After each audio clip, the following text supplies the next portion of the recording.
RUU KUHP hina presiden diancam penjara 3,5 tahun. Haris Azhar, kenapa presiden dijadikan setengah dewa? Itu kan jabatan publik. Nah, itulah hasil penyempurnaan dari pemerintah. Pemerintah serahkan ke Komisi 3. Tapi ada satu kesamaan frekuensi bahwa ini harus segera disahkan. Tapi kita ya tidak menentukan waktu harus kapan. Tapi karena besok sudah penutupan masa sidang, kan reses sampai dengan 16 Agustus, berarti pembahasannya pasti sesudah 16 Agustus. Nah, kan ada jarak di situ. Baik. Apakah ungkapan yang tidak menggunakan kata-kata yang jorok, kata-kata yang kasar, itu masuk penghinaan juga? Baik. Apakah itu nanti bisa dibilang sebagai sebuah serangan terhadap para pejabat negara? Karena sebetulnya pangkal persoalannya adalah ketika ada pasal ini nanti dikhawatirkan presiden tidak bisa dikritik. Padahal sesungguhnya kritik pada presiden bagian dari sebuah alam demokrasi. Tentu ada aspirasi dari sejumlah elemen masyarakat sipil. Tentunya harus ada sebuah penjelasan yang jelas bahwa dalam alam demokrasi kritik adalah sebagai sebuah keniscayaan, tidak bisa tidak. Oleh karenanya, kalau kritik dalam konteks konstruktif, kritik dalam konteks kepentingan umum, dalam konteks sebuah perbaikan, maka sesungguhnya itu adalah bukan bagian dari menyerang kehormatan. Negara itu tujuannya harusnya diuji. Negara itu jangan minta dipuji, dia harus diuji. Ujiannya itu lewat kritik. Itu sudah paling ringan.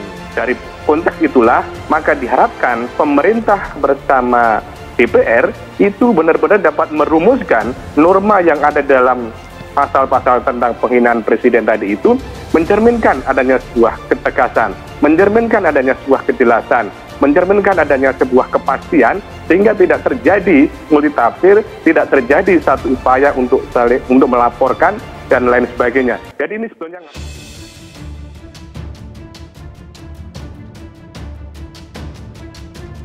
Aktivis HAM sekaligus Direktur Lokataru Haris Azhar menyinggung aturan tindak pidana terhadap martabat presiden dan wakil presiden dalam draft revisi KUHP yang diserahkan pemerintah ke Komisi 3 DPR kemarin. Adapun aturan itu tercantum dalam pasal 217 dan pasal 218. Dalam pasal 217 mengatur ketentuan pidana maksimal 5 tahun pengikat orang yang menyerang presiden atau wakil presiden. Sedangkan pasal 218 mengatur ancaman pidana maksimal 3 tahun 6 bulan penjara kepada orang yang melakukan penyerangan kehormatan atau harkat dan martabat presiden dan wakil presiden. Haris menjelaskan, berpendapat dan berekspresi merupakan kebutuhan manusia sejak lahir sehingga tidak bisa diganggu-gugat oleh siapapun. Entah itu sifatnya gradual, dikonstruksikan atau membutuhkan ruang.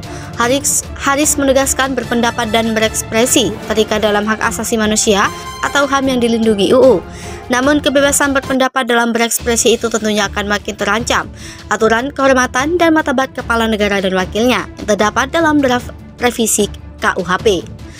Padahal di satu sisi, kata dia, belum lepas dalam ingatan banyak kasus pengekangan kebebasan berpendapat muncul akibat pasal-pasal karet UU ITE yang saat ini belum terselesaikan. Haris lantas mengkritisi UU ITE yang dinilainya perlu membuktikan lebih lanjut ketika seseorang atau suatu kelompok dituduh bersalah dalam berpendapat maupun berekspresi di muka umum. Namun dalam banyak kasus menjerat UU ITE, kata Haris, kerugian dan kerusakan yang ditimbulkan masih belum bisa dibuktikan secara konkret. Berkaca pada kasus yang bersumber dari pasal karet UU ITE, pasal 217 dan pasal 218, draft revisi KUHP bisa juga senada. Haris pun menilai kasus menggunakan UU ITE tidak dijadikan pembelajaran pemerintah dan DPR selaku mitra dan pembuat UU. Aktivis HAM sekaligus Direktur Lokataru Haris Azhar menyinggung aturan tindak pidana terhadap martabat presiden dan wakil presiden dalam draft revisi KUHP yang diserahkan pemerintah ke Komisi 3 DPR kemarin.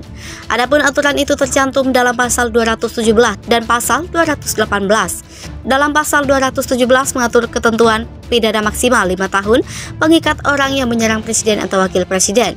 Sedangkan pasal 218 mengatur ancaman pidana maksimal 3 tahun 6 bulan penjara kepada orang yang melakukan penyerangan kehormatan atau harkat dan martabat presiden dan wakil presiden.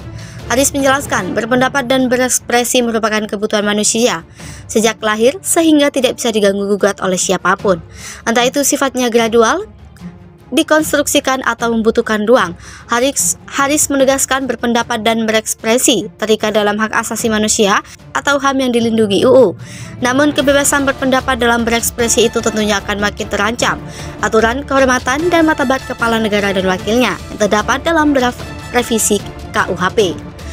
Padahal di satu sisi, kata dia, belum lepas dalam ingatan banyak kasus pengekangan kebebasan berpendapat muncul akibat pasal-pasal karet UU ITE yang saat ini belum terselesaikan.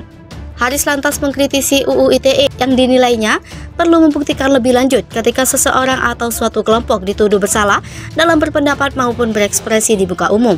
Namun dalam banyak kasus menjerat UU ITE, kata Haris, kerugian dan kerusakan yang ditimbulkan masih belum bisa dibuktikan secara konkret. Berkaca pada kasus yang bersumber dari pasal karet UU ITE, pasal 217 dan pasal 218, draft revisi KUHP bisa juga senada. Haris pun menilai kasus menggunakan UU ITE tidak dijadikan pembelajaran pemerintah dan DPR selaku mitra dan pembuat UU. Aktivis HAM sekaligus Direktur Lokataru Haris Azhar menyinggung aturan tindak pidana terhadap martabat Presiden dan Wakil Presiden dalam draft revisi KUHP yang diserahkan pemerintah ke Komisi 3 DPR kemarin. Adapun aturan itu tercantum dalam pasal 217 dan pasal 218. Dalam pasal 217 mengatur ketentuan pidana maksimal 5 tahun pengikat orang yang menyerang presiden atau wakil presiden. Sedangkan pasal 218 mengatur ancaman pidana maksimal 3 tahun 6 bulan penjara kepada orang yang melakukan penyerangan kehormatan atau harkat dan martabat presiden dan wakil presiden.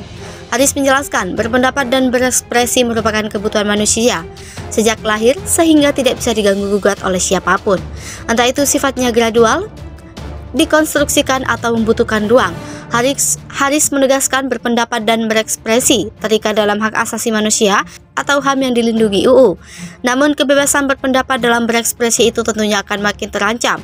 Aturan kehormatan dan martabat kepala negara dan wakilnya yang terdapat dalam draft revisi KUHP. Padahal di satu sisi, kata dia, belum lepas dalam ingatan banyak kasus pengekangan kebebasan berpendapat muncul akibat pasal-pasal karet UU ITE yang saat ini belum terselesaikan. Haris lantas mengkritisi UU ITE yang dinilainya perlu membuktikan lebih lanjut ketika seseorang atau suatu kelompok dituduh bersalah dalam berpendapat maupun berekspresi di muka umum. Namun dalam banyak kasus menjerat UU ITE, kata Haris, kerugian dan kerusakan yang ditimbulkan masih belum bisa dibuktikan secara konkret. Berkaca pada kasus yang bersumber dari pasal karet UU ITE, pasal 217 dan pasal 218, draft revisi KUHP bisa juga senada. Haris pun menilai kasus menggunakan UU ITE tidak dijadikan pembelajaran pemerintah dan DPR selaku mitra dan pembuat UU.